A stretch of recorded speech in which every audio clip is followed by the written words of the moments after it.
Hello, we're back once again with the second video in the Asynchronous working series, and this is coming to you in association with Silicon Brighton and Brighton Java. My name is James Stanier. I'm Senior Vice President of Engineering at Brandwatch, which is a global software as a service company with our main headquarters here in Brighton. So at the end of the last video, I asked you, the viewers, to go away and vote for what you wanted the topic of the next video to be. The votes came back, and the one that got the most votes was the distributed mindset, which is that if one person in a company is remote, then everybody is remote. So that's what this video is going to be about today. So the concept really is quite simple, and I've already just said it to you. It's that if one person is remote in a company, then the entire company has to act as if it's remote. But what does that mean? It's actually lots and lots of small things, but I think it's sometimes best explained by an example. So prior to the pandemic, I used to work from home 1 day a week, and I would often join group meetings where I was the only remote participant. So what would happen in that situation was that everyone would be physically co-located in a meeting room, sitting around a table, and I would be the only person coming in via a video link using Zoom. So my face would be on the wall, which is a bit weird anyway, and my audio wasn't as good as everybody else's in the room. And I would also have that experience of kind of being on the video call, like looking in from above at a meeting, which is a bit strange. That isn't necessarily an even playing field for me there. People weren't necessarily looking at the screen because physically co-located people are more interesting to interact with. People wouldn't be looking out for cues that I wanted to speak. I'd find it quite hard to get a word in edgeways because I always had that little bit of delay, whereas everybody else didn't. So going back to that distributed mindset principle, how would that be different? Well, people, if they wanted to, if they were working in a hybrid organisation where there were people in offices but people remote, could still be in the same meeting room. However, the difference is that everybody would have their own individual link into that video call. People would have a laptop each, they'd be sitting around and they'd be primarily talking directly to their computer as individual participants on that video call, because therefore the playing field is completely equal for me as the actual remote participant and the people who are physically co-located. We're all individually in that Zoom, we're all looking at each other's faces directly, we're all able to read the same cues as everybody else to have a more even discussion. So that's just one example of what we mean by the distributed mindset of if one person remote, then everybody must act as if they are remote. So I'm not sure how many of you have had that experience before. I mean, it frustrated me so much. But the handy thing about the COVID pandemic and everyone working from home is that we were all actually forced to be remote, and we were all forced to feel the awkwardness sometimes and also the inequality of the previous setup. And I think now I've noticed, at least in my work communications, even though some people are starting to go back to the office, that some of these habits have continued of having that distributed mindset. But there are some other factors that also play into the distributed mindset that are worth covering. So one is the video call thing, I've just covered that. The other one is about communication styles. So there's a difference between synchronous and asynchronous communication. Synchronous communication, by its name, means a real-time exchange in the moment between two or more people. So that would be like a conversation that you and I could have in the street. It could be a meeting which we're all on a call talking to each other. But what you want to do is, with a distributed mindset, is always have in your mind that there are many, many people working for the company that you can't see. There are many people in different locations, in different time zones, also who are different levels of interruptible and have different home life situations than you. So what you need to be doing with this distributed mindset is using asynchronous communication, which is very much what this video is. I'm recording this at the weekend, but you're seeing it on a Wednesday. It allows me to communicate and prepare this communication in a time that is suitable for me. However, it can then be broadcast to many people. So adapting more of these asynchronous techniques is another way of having that distributed mindset. Now, these can be small changes, such as if you do have a weekly meeting, just recording the meeting and also popping it up so that other people who weren't there on the day can watch it back if they wanted to. It can come through writing more than speaking. So, for example, instead of having a daily stand-up every single day where you exchange ideas and then that's gone, you could maybe try and shift to an async stand-up where you write to each other every day instead at a certain time. That way you have a more archival and less ephemeral way of communicating with each other. So it's all about leaving a trail, it's about recording, it's about producing communications that people can see whatever time zone they're on, whatever location they're in, and whatever time of the day they decide to interact. And the more that we push away from synchronous and go towards more asynchronous, the more opportunities there are for everybody to have an equal experience. So, shifting from sync to async, creating an equal playing field in meetings via everyone having the same access to the same communication link, the same audio and video setup. These are the things that really, really make a difference. And it's also got to do with broadcasting. So we talked about recording videos, we talked about writing, but there's levels in which you can communicate. And what you can think about with a distributed mindset is leaving as much communication out there for people to discover as they want. And this can be done through sort of going through higher levels at any given time of potential reached participants. Now, what I mean by that is that if you're thinking of having a conversation with somebody via an instant message, why not have that conversation in a team channel instead? Because then the other people who are in that team channel have the option of reading that conversation if they want to. If you're going to be telling some people something and it's just a group of 3 people, why not write it and archive it in a place where potentially everybody could see it? Because once again, just by elevating it up to a wider amount of participants that could potentially see it, you fit into that distributed mindset where people can discover things wherever they are and you give them less opportunities to feel like they're missing out on what's going on. So there you go, that's a very short one. Distributed mindset means that everybody in the company acts as if they're remote, even if only one person is. But the point is that as soon as one person is remote, then in order to provide an equal experience, everybody must act like everybody in the company is remote and adapt the way that they communicate and the way that they think about others respectively. So that's distributed mindset. And it's just one of those things that you carry in your mind every single day, just a thought, thinking about other offices, thinking about the other people, thinking about the people that are busy, thinking about the people on a different time zone, thinking about the people who are maybe ill today, and thinking about the work that you do and doing it in such a way that leaves a trail for others to see, that equals the playing field for everybody connecting into any particular type of communication, and just elevating where you communicate to a level that more people can see than perhaps the immediate participants. And there's plenty of techniques like that that you can be using every single day. Archive your meetings, record them, write more asynchronous communication rather than synchronous. Just small habits daily make a massive, massive difference. So go away and try it. Think about all these different ways that you could be adapting the communication that you're doing at work. Are you guilty of not including people because they're not physically present? Are you guilty of not including people because they're not on a particular time zone? It can mean more effort invested up front in order to write, in order to record videos, in order to do all of those things. However, the benefits are huge. When you're on the receiving end and you have people who are actively thinking of you, then you feel much more connected, you feel much more valued as an employee, and you feel much more like you're able to have a say and be a part of the conversation. Distributed mindset is incredibly important. Next week in your work, go away and just try and see if you can implement some of those techniques. I really guarantee that it'll make a world of difference to other people. So last time I asked for people to submit questions, and there were many questions submitted, and here's a selection that I pulled out for today. So the first one was any thoughts or experiences on including remote and local participants in the same meeting, especially where technical content is being discussed. So I've just covered the whole leveling the playing field thing with the distributed mindset. However, when it comes to technical content, that's quite difficult because I guess typically from non-distributed worlds, we would use whiteboards. Potentially you'd have someone try and point their laptop at the whiteboard so that the people in the room could also show via the video link what was going on, but that is just really, really rubbish. What you have to do is put in the effort to use tools that level the playing field for everybody by taking that distributed mindset. So for technical content, we're talking about screen shares of people's IDEs and coding on the screen and via video link. We're talking about using collaborative whiteboarding software such as Miro, such as Jamboard, so that people can all have that equal experience to be able to contribute in the same way. And it can take some getting used to.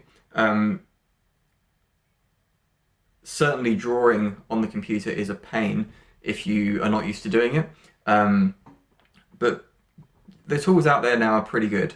We've been using Miro at work, which allows multiple people to be contributing at the same time, and also leaves the trail of who's doing what, which is very, very useful. And also Google's Jamboard is very, very good as well for this kind of thing. And it can also be fun. You know, you can goof around a little bit with these things. You know, you can insert memes and GIFs and stupid pictures while you're discussing technical content, which can be distracting, but it can also be fun as well. And just brings sort of more of an engaging and humorous element to it. So yeah, technical content, collaborative coding via screen sharing or using any of the collaborative coding tools out there. Or if you're drawing diagrams, architectural diagrams, collaborative whiteboard software. So the next question is, how can you encourage people to increase their quantity and quality of communication when working remotely, given that we can no longer rely on things like overheard conversations and body language? Okay, that's difficult. So the overheard conversation bit is where it links back to that distributed mindset. If everyone has that mindset, then those kinds of conversations, people should be actively thinking, oh, okay, well, I've just had this conversation in person with somebody about a particular decision or maybe a particular thing we're going to try architecturally. So the next step isn't then to just go and do it, but the next step is to try and build consensus. So by writing like a one-page proposal of what we're going to do, or even half a page, or at least by taking away the content of that in-person conversation and then taking it back to the team's channel and then just saying, hey, I just caught up with Sam and Sam was saying that she thought it was a really good idea to do that. I completely agree with her. We're going to try this out. We're going to put a PR together. We'll probably have something up tomorrow for you to review. What do you think? So it's just that elevating the conversation away from the in-person element or the small scope of participants element and broadcasting it wide at any given point. The thing about body language, yeah, that's really, really tricky. It's hard to say how to replace body language other than us inventing some kind of holographic communication device. However, what you can do if you can't read body language cues is work with people. I mean, if you're a manager, you can do this, is work with people in trying to be much more able to be radically candid about their feelings at any given time. So that if you are used to reading a room, and maybe if you're proposing something and you can tell from people's body language that maybe they're slightly uncomfortable with it, or maybe they're unsure about the approach that you want to take in a situation, then trying to use that as a coaching point to say, hey, like that means of communication, that body language communication is not available for us anymore. So we need to learn new ways that are linking into that distributed mindset to more openly and candidly say how we feel. So if we are uncomfortable with something, to create the psychological safety to say, hey, I really don't like that approach, but I'll tell you why, and how about we discuss it, rather than you having to watch someone sort of go, which even via video is a little bit awkward. You couldn't see the full retraction of my body at that given point. And just lead by example. So if you want this change to happen in others, where people are more open about their feelings and how they feel, so you don't have to read body language, and if you can't rely on overheard conversations, you need to act and be the change that you want to see and elevate that conversation into means where everybody else can see it. Do you have any tips on running Scrum events with asynchronous teams? Yeah, that's an interesting one. I mean, I think there's nothing new on top of what I've already said, but you can do things like using collaborative whiteboard software, slightly reformatting how you do them, so you run the meetings like very tightly and to time so that people don't zone out, and try and just make them as engaging and as fun as possible. But yeah, level the playing field, same communication means for everybody, so no situation where everybody's in a room apart from one person. Everyone joins via video link, collaborative whiteboarding, fun, high energy, make it very clear at the front of them what you're trying to achieve. So it's like, hey, we're going to be grooming the backlog. This will take as long as it takes us. But if we get through it quickly, that's brilliant. Let's go, share the screen, get on with it that way and have everybody contribute. And also if there are quiet people in the sort of typical Scrum ceremonies, especially the retrospectives, then if you are a more outgoing person, then what you can do is just take note, be a spotter effectively, to see who is and isn't talking, and just ask questions and invite in the more quiet people so that they can have a say as well, so it doesn't feel one-sided where there's only a few people doing most of the talking. Okay, so someone also asked they'd be keen to explore motivating geographically dispersed teams. So I guess that's quite a wide topic. Motivation is a big thing. Humans certainly haven't solved that yet. However, something that did come to mind when I was reading that was we used to have a situation much earlier on in the life of Brandwatch where pretty much everybody was based in our HQ in Brighton, but we did have one engineering team based out in Germany, in Stuttgart. And what they would often feel was that they sort of played second fiddle to Brighton. And this was very much because of, I guess, elements of trust. Not elements of distrust, but sort of elements of trust that people who were in the HQ were the ones who were closest to everybody else. Therefore, they were able to do the more challenging and interesting projects. And then the other office was somewhat sort of quote-unquote satellite, which meant that they got the less exciting projects, the things that seemed a bit more peripheral. So I guess one element of motivation for distributed teams is every team, regardless of where they are, should have as much of an opportunity to contribute to the most important stuff as possible. And you can even shift that balance by example, for example, taking the most critical project for a quarter and giving it to the distributed team, even if most of your teams are co-located in one place. Because that's a real demonstration that you value people and their contribution of wherever they are. And that's something that we certainly started to try to do in the last couple of years, is not say, okay, there's the main hub and then there's the satellite hubs. Get rid of that terminology and just give everybody the opportunity to do important work. And then I guess rolling into that, distributed teams are obviously less connected to the hub if you have a hybrid setup. So what you can do is spend some time trying to work out how you can make distributed teams as autonomous and as powerful as they can be. This can be things like less giving them prescriptive work in which they have to do, but instead could you maybe assign their team an outcome or a KPI or a measurement that they can work towards. So I'm just going to invent this. One particular squad is responsible for trying to speed up the response time of the main dashboards by 50%. And they have the complete power and autonomy of the direction of the work that they do and the priority of the work that they do in order to achieve that. But they just have a very, very clear measurement that they're held accountable to, and then they can work out how they get there. That can be a very motivating and powerful thing. So those are just some ideas. I guess if there was a more specific example you were after, then just pop that into the next form at the end of the video, and I can answer it in more detail next time. And then the last one was that I would love to know what successes people have had so far that we can learn from. I guess in subsequent videos I can talk to more examples. Some things that are worth checking out though for sure. There's a company called Gitlab who are a fully distributed company. Go to gitlab.com. You might have used their tool already, but they have their handbook, which is their written documentation of how the company works, of current up-to-date what's going on, and what's really motivational and inspiring about that is that it's all public. So pretty much everything from their OKRs through to how to submit a ticket into their financing system, if you're an employee, is all there on the website publicly. And I think that's a really fantastic example of how that distributed mindset and distributed culture can be there from day one, and then we can all see the benefits of it afterwards. Also, Basecamp have written a huge amount about remote culture over the years. They have quite strong opinions, but that's good. I mean, it certainly helps people pay attention. And you can go and read Remote, which is their book about remote working, which is probably contains less sort of new stuff now that we've all experienced various events in the last couple of years, but it's one of the seminal books on remote work. And they've also more recently released a book called It Doesn't Have to Be Crazy at Work, which very much leans on the back of their culture and remote culture to talk about how there is a better way of living our lives rather than being under crunch time at work all the time and being stressed all the time, and have a much more balanced approach to getting things done calmly, effectively, in a high quality way, and also having a good life around it. It's well worth reading.